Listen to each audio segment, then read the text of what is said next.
자리에 앉으시겠습니다. 우리는 이번 주일 시편 39편의 말씀으로 한숨 인생이라는 제목으로 하나님의 말씀을 나누었습니다. 영혼의 부교감 신경을 활성화시키는 한숨 기도하는 한 주를 보내고 계신지요? 오늘은 창세기 14장을 신앙의 오감이라는 제목으로 함께 나누어 보도록 하겠습니다. 우리 신앙의 오감은 잘 살아 있습니까? 우리 몸에는 시, 청, 후, 미, 촉감이라는 5가지 감각기관이 있습니다. 이것을 오감이라고 하죠. 각 감각기관별로 자극을 수용하는 기관이 다 다릅니다. 쉽게 말해서 통각은 피부를 통해서, 맛은 혀를 통해서, 빛은 눈을 통해서, 그리고 또 소리는 귀를 통해서 수용하는 기관이 다 다르죠. 그래서 각 수용기는 특수한 자극만을 받아들여서 자극을 받게 됩니다. 귀에다 음식을 넣어도 맛을 느끼지 못하는 것처럼 귀에는 소리를 들려줘야 그 감각이 작동을 하는 것이죠. 이런 특수한 자극을 그 수용기관에 접합 자극이다 그렇게 얘기를 합니다. 귀에는 소리, 입에는 맛, 피부에는 통증인 것이죠. 우리 신앙에도 이와 같이 우리가 반드시 반응해야 할, 감각을 느껴야 할 감각기관이 있어야 합니다. 그것을 오늘 신앙의 오감이다라고 저는 칭한 것입니다. 혀가 맛을 느끼고 눈이 앞을 보고 피부가 더위와 차가움을 느껴야지만 우리의 신체를 건강하게 보호할 수 있듯이, 우리 신앙이 올바른 감각을 가질 때 우리는 우리의 본분인 하나님을 영화롭게 하는 그런 삶을 살 수 있게 됩니다. 오늘 창세기 14장 아브라함을 통해서 우리가 가져야 하는 신앙의 감각이 무엇인지 깨달아 하나님께 영광 돌리는 삶이 되기를 주님의 이름으로 소망합니다. 오늘 14장부터 시작하는데요. 14장 1절에서 12절까지 서론이 좀 상당히 깁니다. 1절에서 12절까지는 여러 왕들의, 동방왕과 남방왕의 싸움이 일어납니다. 동방, 요단 동편의 왕들과 그리고 사해 주변에 있었던 왕들의 싸움입니다. 그 중심에는 그돌라오멜이라는 왕과 소돔 왕, 이 중심이 되어서 편이 나누어져서 싸우게 됩니다. 1절에 보게 되면 당시의 신할 왕 아므라벨과 엘라살 왕 아리옥과 엘람 왕 그돌라오멜과 고임 왕 디달 하고 4명의 왕이 나오죠. 이 4명의 왕은 그돌라오멜을 중심으로 한 편이 됩니다. 그리고 2절에는 소돔 왕 베라와 고모라 왕 비르사와 아드마 왕 시납과 스보임 왕 세메벨과 벨라 왕 소알 왕과 싸우니라 하고, 이 소돔 왕 베라를 중심으로 5 왕이 또 한 편이 됩니다. 그래서 4대5로 이 왕들이 서로 싸우게 되는 것입니다. 근데 이들이 왜 싸웠냐? 그것은 4절에 나옵니다. 여기서 이들이라는 것은 소돔 왕 편을 뜻합니다. 이들이 12년 동안 그돌라오멜을 섬기다가 제 13년에 배반한지라. 그래서 소돔 왕이 그돌라오멜을 잘 섬기고 있다가 이 섬기는 것을 끝낸 거죠. 조공을 더 이상 바치지 않은 겁니다. 배반을 했기 때문에 서로 싸우게 된 것, 그들이 전쟁을 하게 된 원인입니다. 그래서 전혀 이들은 아브라함과 지금 상관없이 어떤 왕들의 무리와 왕들의 무리가 싸우고 있는 겁니다. 악한 자들끼리, 악한 자와 악한 자들끼리 서로 막 싸우고 있는 모습을 우리에게 지금 보여주고 있는 것이죠. 그래서 그렇게 열심히 싸우고 서로 죽이고 짓밟아서 그 결과가 어떻게 되었느냐? 10절에서 12절에 보게 되면 10절입니다. 시딤 골짜기에는 역청구더기가 많은지라 소돔 왕과 고모라 왕이 달아날 때에 그들이 거기에 빠지고 나머지는 산으로 도망하매. 네 왕이, 여기서 네 왕은 아까 그돌라오멜을 중심으로 한 왕들입니다. 이 왕들이 소돔과 고모라의 모든 재물과 양식을 빼앗아가고 소돔에 거주하는 아브라함의 조카 롯도 사로잡고 그 재물까지 노략하여 갔더라 하고, 전쟁의 결과 소돔 왕의 세력이 패배하고 소돔 땅을 택했던 아브라함의 조카 롯도 그 소돔에 거주하고 있었기 때문에 이 그돌라오멜 세력에게 다 잡혀가게 됩니다. 우리는 오늘 이렇게 14장 초반부를 장식하고 있는 왕들의 전쟁처럼 오늘 이 세상도 똑같습니다. 세상은 언제나 이렇게 전쟁을 방불케 하는 사륙전이 난무합니다. 지금도 이 세상은요, 여러분 뉴스를 보세요. 자신의 소유와 힘을 위해서 죽고 죽이는 일이 비일비재합니다. 더 큰 힘과 더 큰 소유를 가지기 위해서, 더 큰 재산을 얻기 위해서, 더 큰 권력과 명예를 얻기 위해서 세상 말로 박이 터지게 싸우고 있습니다. 아브라함이 살았던 세상도 오늘날과 다르지 않았다라는 것이죠. 이 왕들이 서로 싸운 이유도 더 많은 재산과 권력을 가지기 위해서 서로 죽이고 다투고 싸운 것입니다. 그런데 오늘 우리와 똑같은 세상을 살아가고 있는 이 아브라함은 그때 어떤 감각을 가지고 그 상황 속에서 대처하고 그 상황 속에서 살아갔는가, 오늘 우리가 그것을 봐야 되는 것입니다. 13절에서 16절은요 오늘 우리가 읽었던 본문인데요. 롯과 재물을 구출하는 아브라함의 모습이 나옵니다. 13절입니다. 도망한 자가 와서, 여기서 도망한 자는 이제 소돔에 거주하고 있다가 전쟁에서 패해서 도망한 사람이겠죠. 도망한 자가 와서 히브리 사람 아브라함에게 알리니 그때에 아브라함이 아모리 족속 마므레 상수리 숲을 근처에 거주하였더라. 이렇게 나옵니다. 아브라함은 마므레의 상수리 숲을 근처에 거주하고 있었습니다. 여기는 어떤 곳이죠? 13장 후반에 보면 하나님께 아브라함이 제단을 쌓았던 곳입니다. 그 말은 곧 아브라함은 지금 전쟁 중에도 이 악한 세상 속에서도 여전히 예배의 자리, 제단의 자리를 떠나지 않고 지키고 있는 아브라함의 모습이 지금 나오고 있는 것이죠. 이제는 기근이나 전쟁이 있다고 하여서 다른 곳으로 가지 않습니다. 예전에는 기근이 오니까 바로 애굽으로 내려갔었죠. 근데 아브라함이 이제 떠나지 않아요. 어디로 가지 않습니다. 전쟁이 있다고 해도요. 이 아브라함의 모습처럼 성도는 예배하는 자리에 있을 때 가장 안전한 것입니다. 먼저 우리가 성도라면, 아브라함과 같이 하나님을 믿고 따르는 자라면 우리에게 예배의 자라는 신앙의 감각이 있어야 합니다. 그 감각이 있어야 세상에서 어떤 역할을 할 것인가 그제서야 생각해 볼 수 있는 것이죠. 그것이 시작이 되어야만. 이 예배자라는 감각, 예배라는 것, 이것이 선행되지 않는 이상 이 세상에서 성도들이 선한 영향력을 미치는 일은 거의 불가능합니다. 성도의 정의와 윤리, 도덕은 모두 이와 같이 하나님과의 관계로부터 출발을 하게 되는 것입니다. 그래서 우리가 가장 먼저 가져야 되는 신앙의 감각은 예배자, 우리를 예배하기 위해서 하나님이 부르셨다라는 그 감각이 있어야 된다는 겁니다. 14절입니다. 아브라함이 그의 조카가 사로잡혔음을 듣고 집에서 길리고 훈련된 자 318명을 거느리고 단까지 쫓아가서, 아브라함은 바로 자기 조카 롯이 잡혀갔다라는 소식을 듣고 가신 집에서 길리운 자들 318명을 이끌고 탈환 작전을 펼치기 시작합니다. 이제는 아브라함이 아까도 말씀드렸다시피 기근 때 애굽을 가거나 다른 거짓말을 한다던가 그런 제 몸 살피는 그런 일들을 넘어서 자기와 동맹한 자들을 보호하고 자기 조카를 구할 수 있을 정도로, 다른 사람을 보호할 수 있을 정도로 성장한 모습이 나온 겁니다. 예배를 통해 하나님에 대한 신뢰와 믿음이 점증적으로 자라나고 있는 증거라는 것이죠. 계속 예배 드렸기 때문에, 예배의 자리에 있었기 때문에 아브라함의 모습이 변할 수밖에 없었다라는 겁니다. 우리에게도 그런 모습이 나타나야겠죠. 예배의 자리에 매주 한 번씩 매번 있다면 반드시 우리에게는 이와 같이 변화되는 모습이 있어야 합니다. 15절입니다. 그와 그의 가신들이 나뉘어 밤에 그들을 쳐부수고 다메섹 왼편 호바까지 쫓아가 모든 빼앗겼던 재물과 자기의 조카 롯과 그의 재물과 또 부녀와 친척들을 다 찾아왔더라. 결국 아브라함이 자기 가신 318명을 이끌고 가서 승리를 합니다. 근데 여기서 재밌는 표현이 그의 가신들이 나뉘었다. 그렇죠? 두 패로 나눈 겁니다. 두 패든 세 패든 하여튼 아브라함이 그냥 한 무리로 쳐들어간 게 아니었다라는 거예요. 두 패로 나뉘어서 또 공격을 언제 했어요? 밤중에, 그렇죠? 밤에. 가신들을 나누어서 밤중에 공격하여 아브라함이 승리합니다. 아브라함은요, 믿음과 신뢰뿐만이 아니라 예배의 자리에 있을 때 번뜩이는 지혜까지 있었던 것입니다.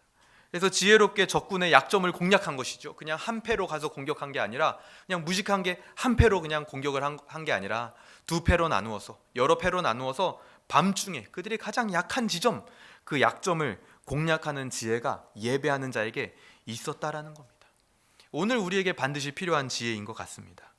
아브라함의 조카 롯 구출 작전으로 인해서 아브라함이 조카 롯을 구해오는 것으로 말미암아서 아브라함과 동맹을 맺었던 동맹국들도요, 다 함께 자기의 영토를 회복하게 됩니다. 결국 이 아브라함의 승리라는 것은 그냥 단순히 아브라함만 이기고 아브라함이 조카 롯을 구해온 것으로 끝나는 게 아니라 어떤 방식으로든 하나님의 편에 서 있는 자들이 모두 승리하게 되는 전쟁이었고 그런 승리였다라는 것입니다. 두 번째, 아브라함이 악한 세상 속에서 행한 신앙의 감각이 무엇입니까? 바로 정의감입니다. 정의감. 아브라함이 행한 정의가 무엇입니까?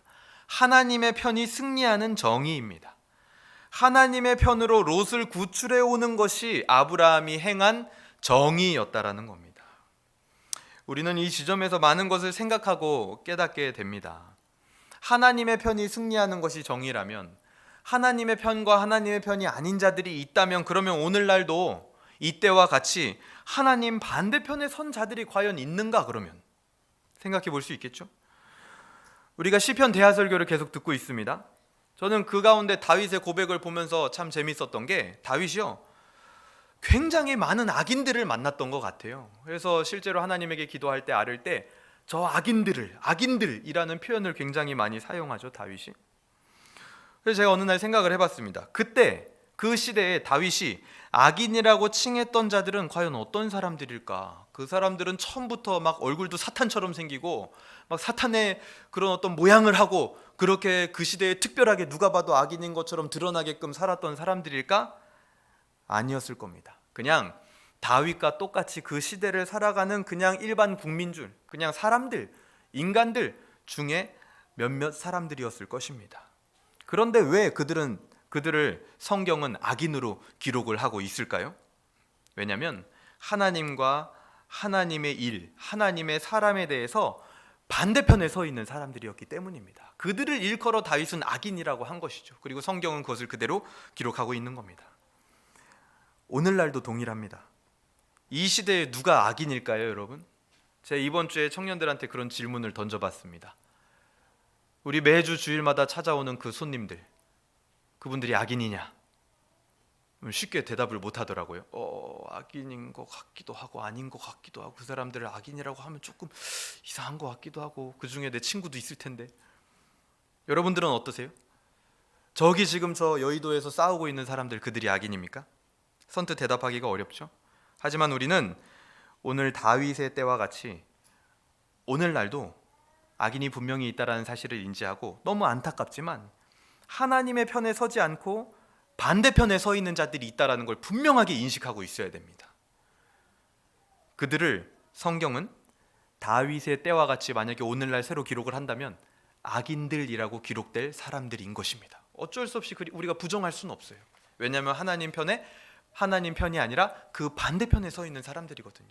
하나님의 일들을 자꾸만 자기도 모르는 새에 방해하고 있는 사람들을 일컬어 다윗은 다 악인이라고 칭했거든요. 악행에 가담하는 악인이 되었다라는 사실을 그들도 스스로도 모를 겁니다. 물론 그렇다고 해서 우리가 그들은 악인, 우리는 의인 해서 이분법적으로 나누는 것으로 끝을 내어서는 안 되겠죠. 물론 우리는 그들을 향하여서도 열린 마음을 가지고 기도해야 될 겁니다. 왜요? 형제가 악행하는 자가 되지 않고 돌아오기를 바라는 마음으로 기도해야죠. 오늘 마치 룻처럼요. 아브라함도 그 룻이 소돔 땅에 거하고 소돔 사람처럼 점점점 동화되는 모습을 보고 그냥 니는 악인이 되었구나 이렇게 끝낸 게 아니라 가서 구출해 왔다라는 겁니다. 어느 편으로요? 하나님 편으로. 그래서 룻이 살게 되는 것이죠. 우리도 오늘 그 마음을 가지고 분명하게 분별하되 열린 마음을 가지고 그들을 위해서도, 또 우리 주변에 아직까지 깨닫고 있지 못하는 사람들을 위해서 기도해야 할 것입니다. 그러면서 동시에 분별해야 됩니다.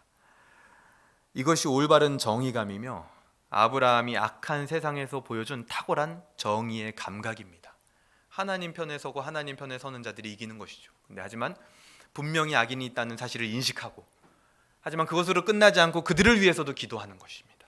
그것이 아브라함이 보여준 신앙의 감각입니다. 아브라함은 악행하는 자들을 분별하였습니다. 분명하게. 우리도 분별할 줄 알아야 됩니다. 그래야 그들을 상대할 수 있어요. 동시에 자기 조카 롯이 악한 자들과 함께 잡혀가는 것을 그냥 방관하지도 않았습니다. 그가 하나님 편에 설 수 있도록 아브라함은 행동했습니다.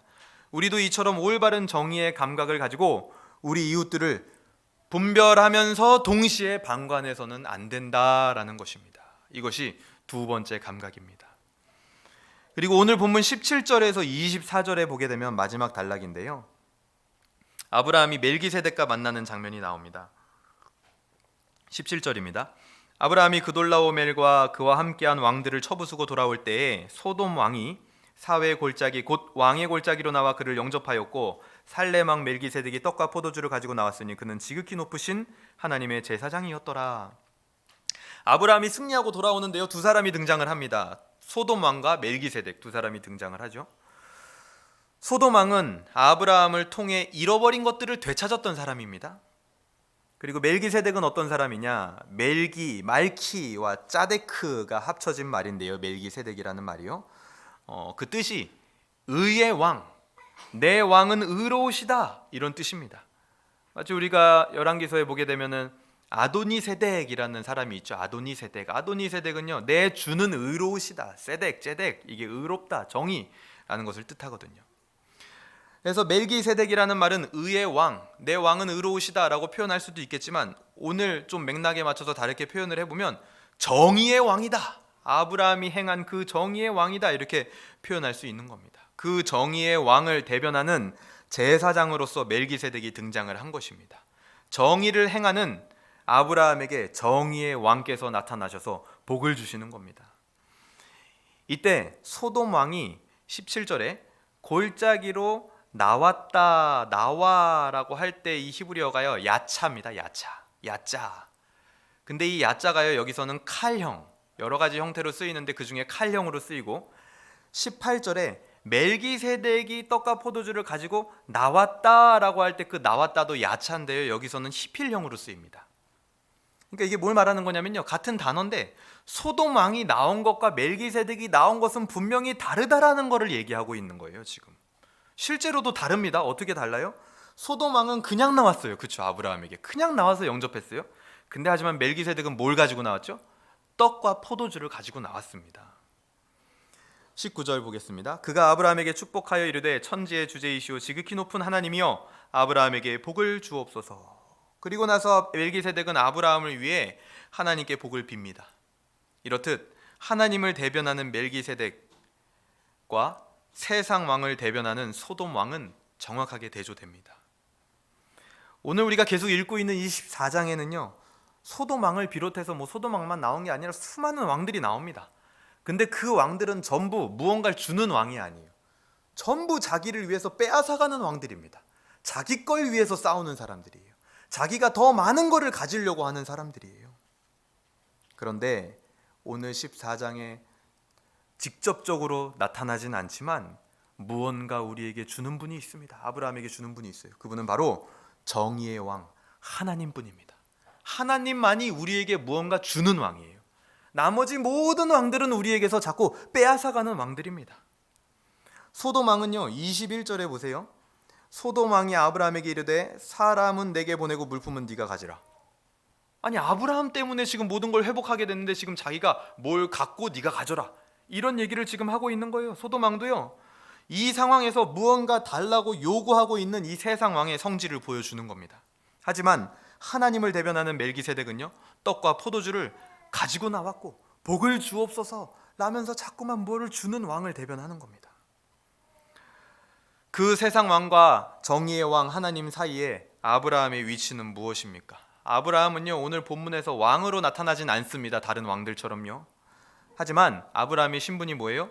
전리품의 11조를 바치는 모습으로 아브라함이 누구를 섬기는 사람인지가 나타나는 거예요. 아브라함은 정의의 왕, 우리에게 무엇이든지 주는 왕, 하나님을 섬기는 자라는 겁니다. 아브라함은 왕은 아니지만 하나님을 섬기는 자로서 오히려 다른 왕들보다 더 강력하고 높은 위치에 있게 됩니다. 왜요? 하나님을 섬기는 자이기 때문에. 우리는 이렇게 주인을 섬기고 주인에게 소산을 돌려드리고 주인의 것을 돌보는 자를 일컬어 종 혹은 청지기라고 이야기를 합니다. 아브라함에게 있었던 세 번째 감각, 그것이 바로 청지기 의식입니다. 그렇기 때문에 아브라함은 23절에 내 말이 내가 아브라함으로 치부하게 하였다 할까하여 내게 속한 것은 실 한 오락이나 들매 끈 한 가닥도 내가 가지지 아니하리라. 소돔 왕의 제안을 거절합니다. 네가 준 거 나 하나도 안 가질 거야. 왜요? 아브라함은 섬기는 주인이 따로 있었기 때문이죠. 주인이 허락한 것 외에 다른 방편으로 들어오는 재물을 이제는 취하지 않아요. 아브라함이 주인의 것을 살피고 돌보는 것이 청지기의 의무이지 자신을 배불리는 사람들이 청지기가 아니기 때문입니다. 아브라함은 단순히 재물을 쌓고 돈을 버는 것이 그의 목적이 아니었습니다. 청지기 의식을 가지고 그것을 통해 어떻게 하나님의 백성으로 어떤 모습으로 살아가느냐, 그것이 그에게 이제는 중요한 것이었던 거죠. 이 청지기 의식이라는 개념은요, 우리 신앙의 선배들, 종교 개혁자들의 위대한 유산이기도 합니다. 중세시대 당시 사제들은요, 자신들의 일, 그러니까 교회당 안에서 하는 일들은 성스러운 것이고 세상에서 갖는 너희들의 직업은 속된 것이다 라는 그런 성속의 구분이 굉장히 명확하고 그런 의식이 팽배했었습니다. 그런데 그때 성경으로 돌아가자는 구호를 가지고 우리가 세상에서 갖는 직업도 하나님 앞에서 하는 일이라면, 하나님께 영광을 돌리는 일이라면 그것이 성스러운 일이다라는 종교개혁자들의 외침, 그것이 사회적으로 매우 큰 파장을 일으키게 되었습니다. 그 영향을 가장 많이 받은 사람들이 프랑스의 개혁자들, 소위 위그노라고 불리는 사람들이었습니다. 그때부터 이 개혁신앙을 가진 사람들은 자신의 직업에 대해 하나님께 영광을 돌리기 위한 일이었구나라는 것을 깨닫기 시작했고 자신의 일을 사명감으로 감당하기 시작했습니다. 그 결과 어떤 결과가 나왔냐? 각 분야에 소위 말하는 장인 정신을 가진 사람들이 나오게 됩니다. 그냥 단순히 내가 이 하루 돈 벌어서 하루 먹고 사는 걸로 끝나는 천박한 일이 아니라 이 일이 하나님께 영광을 돌릴 수 있는 일이라니 하니 장인들이 나와지는 것이죠.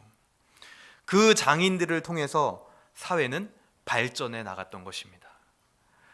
우리에게도 우리가 맡은 직업과 현장에서 이런 청지기 의식, 신앙의 감각을 가지고 있어야 됩니다. 그러려면 우리는요, 나를 지금 이곳에 부른 하나님의 섭리를 가장 먼저 믿어야 됩니다. 내가 지금 있는 이 일이 아무리 보잘것없고 천박해 보이고 돈을 많이 벌지 못하고 뭔가 이 악한 세상에 더 내던져진 것 같은 일일지라도 하나님이 나를 그곳에 보낸 섭리, 이유가 있을 것이다 라고 그것을 믿고 그곳에서 내가 복음의 통로가 되기까지 살아가는 것, 그것이 바로 우리가 가져야 할 청지기 정신입니다.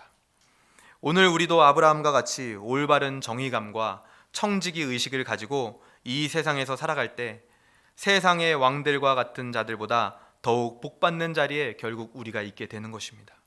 그리고 오늘 본문도 아브라함이 전쟁했고 승리한 것처럼, 그냥 아브라함이 전쟁을 하고 아브라함이 승리한 것처럼 보이지만 그 뒤에 아브라함이 11조를 바침으로 인해서 하나님에 대한 인정, 그리고 하나님에 대한 영광 돌림, 이것으로 오늘 본문이 마무리되고 있는 겁니다.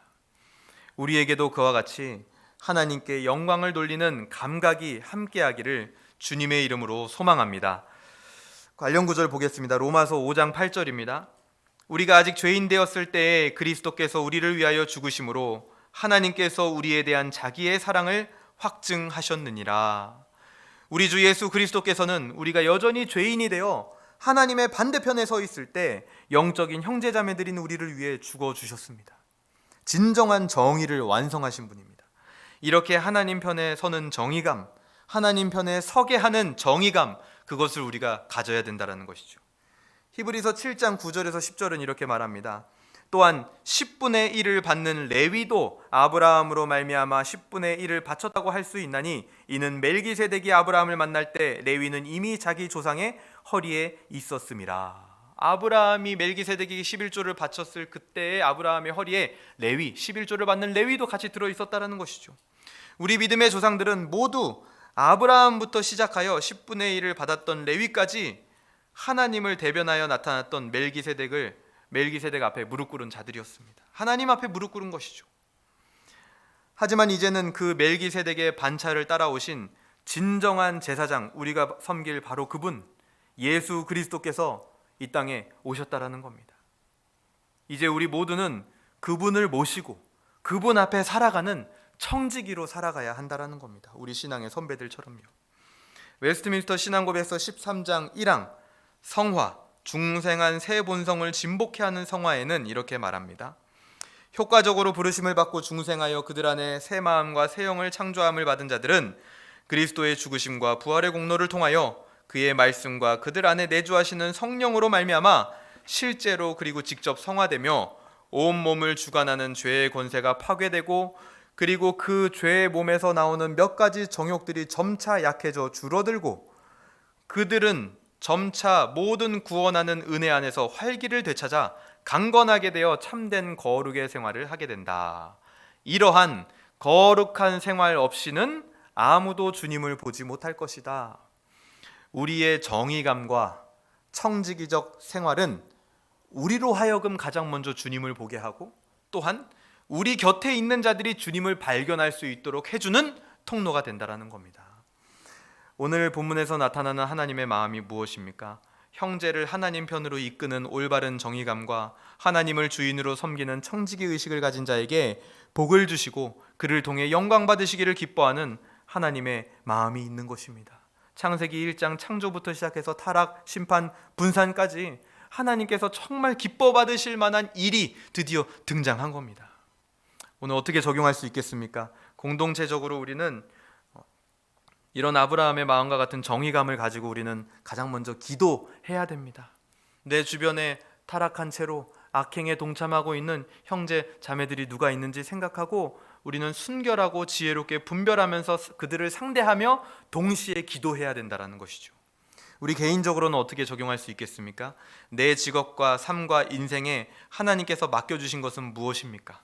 청지기 의식이 필요합니다. 맡겨주신 분께서 맡을 힘을 주시는 왕이심을 우리는 잊어서는 안 되겠습니다. 말씀을 정리하도록 하겠습니다. 우리 주 예수 그리스도께서는 하나님의 편 정도가 아니라 하나님의 본체이시며 정확히 하나님의 반대편에 있었던 우리를 위하여 십자가에 달리시고 부활하신 온전한 정의가 무엇인지 보여주신 분이십니다. 그리고 그분을 섬기는 자로 우리 조상들과 같이 우리를 청지기로 부르십니다. 그 청지기들에게 복을 주시며 영광받기 원하시는 하나님의 마음을 알아 한 주간도 내게 얻게 하신 하나님의 마음을 기억하며 세 가지 신앙의 감각, 예배의 감각과 정의의 감각과 청지기 의식을 소유하는 저와 여러분이 되기를 주님의 이름으로 소망합니다. 우리의 신앙의 오감은 깨어 있습니까? 이 시간 기도하도록 하겠습니다. 첫 번째는 우리가 회개할 수 있으면 좋겠는데요. 혹시라도 우리 안에 예배를 소홀히 하는 마음이, 예배의 감각이 떨어진 마음이 혹시 있지 않았는지, 두 번째로는 혹시라도 우리 주변의 형제들을 그냥 그렇게 방관하는 마음은 없었는지, 그리고 더불어서 분명히 분별해야 되는데 악행하는 자가 분명한데 그 악행하는 자에 대하여서 어설픈 연민을 가지고 있진, 인간적인 연민을 가지고 있진 않았는지 우린 그것도 돌아봐야 됩니다. 그리고 또한 내게 맡겨진 부분에 있어서 내가 청지기가 아니라 주인 되려는 마음은 없었는지, 혹시 그런 마음이 있었다면 이 시간 회개하기를 원합니다. 두 번째로는 간구했으면 좋겠습니다. 우리에게 예배의 감각과 정의의 감각과 청지기의 감각이 살아나게 하여 주시옵소서. 이 시간 같이 함께 기도하도록 하겠습니다. 기도합니다.